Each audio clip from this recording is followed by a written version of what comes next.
Today on Absolute Anthem, I'm going to go ahead and cut right to the chase. Here's the deal. CES is happening. NVIDIA had a keynote panel there where they revealed they've partnered with BioWare to help them utilize their DLSS technology to make Anthem look shinier on PC with the latest drivers and GPU technology. That doesn't really matter for most of us because those cards are extremely expensive, and DLSS is actually still very expensive technology when it comes to performance costs.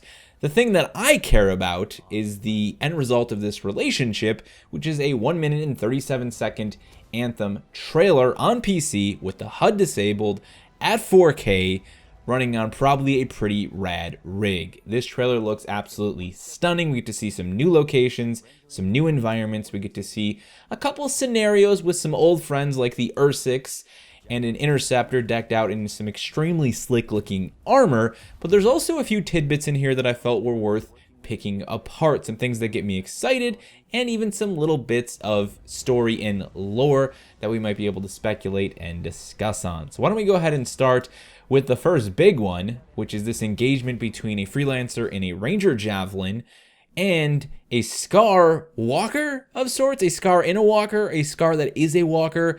I'm not entirely sure what the hell the Scar are anymore. I've got some theories, and I'm really excited to actually dig into the codex and see if my theory is anywhere near what the facts and the truth are about the Scars and who or what the hell they might be.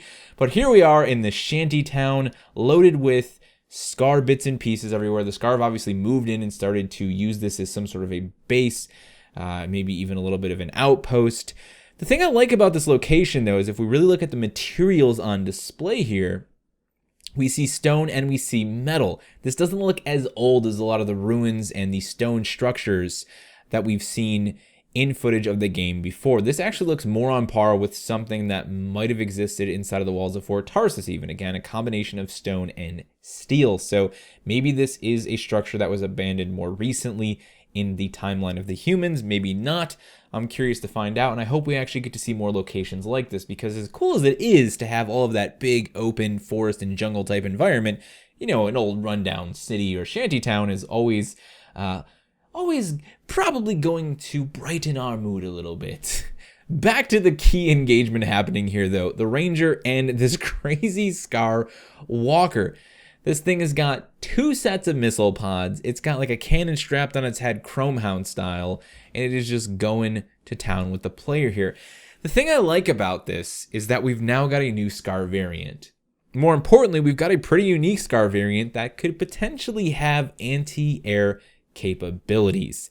In general, when we've been looking at Anthem gameplay, the thing that I've wanted to see more of is enemy diversity and enemies that have new ways in which they're trying to actually provide a serious threat to us as the player. We got to see a little bit of this with the Dominion Storm. You know, they can really engage the player in air-to-air combat, at least target them while they're hovering, not necessarily chase them down in flight.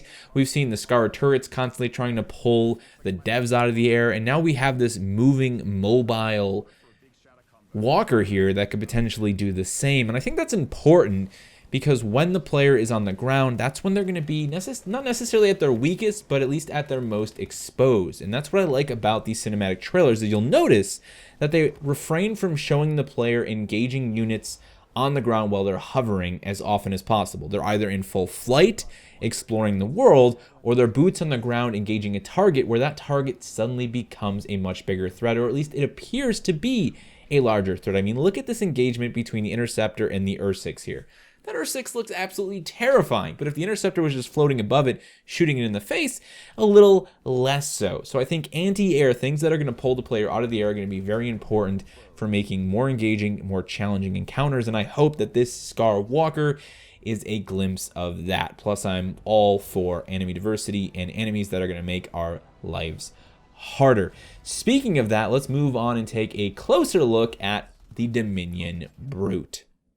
Now, I'm going to call it the Dominion Brute because the first time that we saw this creature, it was rolling with the Dominion in the very first Anthem livestream that Ben Irving and Mike Gamble got their butts absolutely spanked in when they decided to play on a harder difficulty and there was only 2 of them and things went kind of south. Yeah, this guy was there. This Brute Dominion Brute was there, it fires frost elemental damage of some sort, whether that is because of the canisters on its back or just because maybe it's related to some sort of a frost troll. I don't really know, but we're now getting to see it engage a personal shield of some sort. Maybe that's what those canisters are actually for, to deploy the shield. I'm not entirely sure what is going on with this creature, but I find it to be one of the more interesting creatures we've seen so far because it appears initially to be very basic, and then you find out it's got its own personal shield, which, by the way, has a super crisp looking sort of reflection or absorption pattern when the bullet actually hits the shield itself. So my kind of theory with the brutes at this point is that they are some sort of a frost troll style creature, right? And maybe the Dominion have used this technology that is strapped on its back to control them and to harness that power to utilize them as a weapon. I don't know. The Dominion just seem like the type of people who are going to go around just making, you know, weapons out of anything they can. And we've seen that in trailers before with the Dominion, so I would not be surprised if that was the case here with the brutes. But again, the cool thing about the brute, much like that Scar Walker, is it highlights an enemy type that's going to grab our attention, that's going to take us out of the mowing down of simple low-tier trash mobs and suddenly say, hey, look at me, I'm in the fight, now you've got a new problem, you're going to have to deal with me. This is going to be the type of enemy as we push towards harder difficulties that has that potential of really disrupting things and making combat exciting and interesting and tactical, if you will. Let's move away from enemies, though, and talk a little bit about some of the scenery we saw.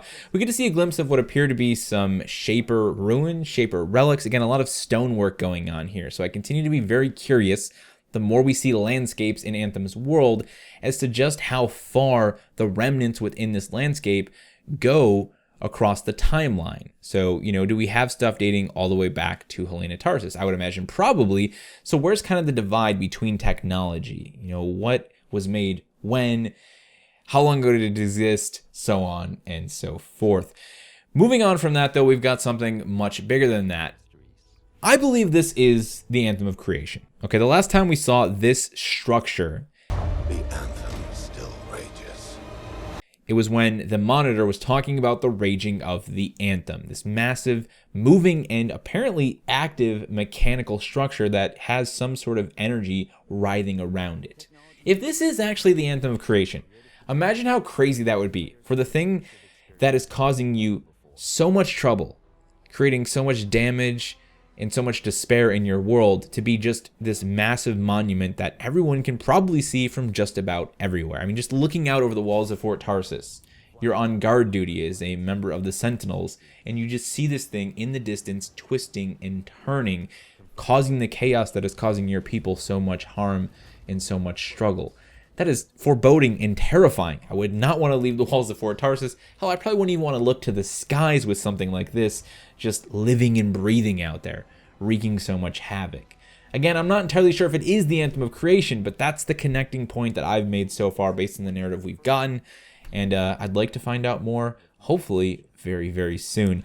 And the trailer itself closes out with just a snazzy shot of that Interceptor, again wearing that super badass looking armor, but that's just about it. I'd love to hear what you guys have to say. If there's any theories you've got on any of the little bits and bobs we discussed here, if there's any details you pulled out that I didn't notice, feel free to let me know down in the comment section below.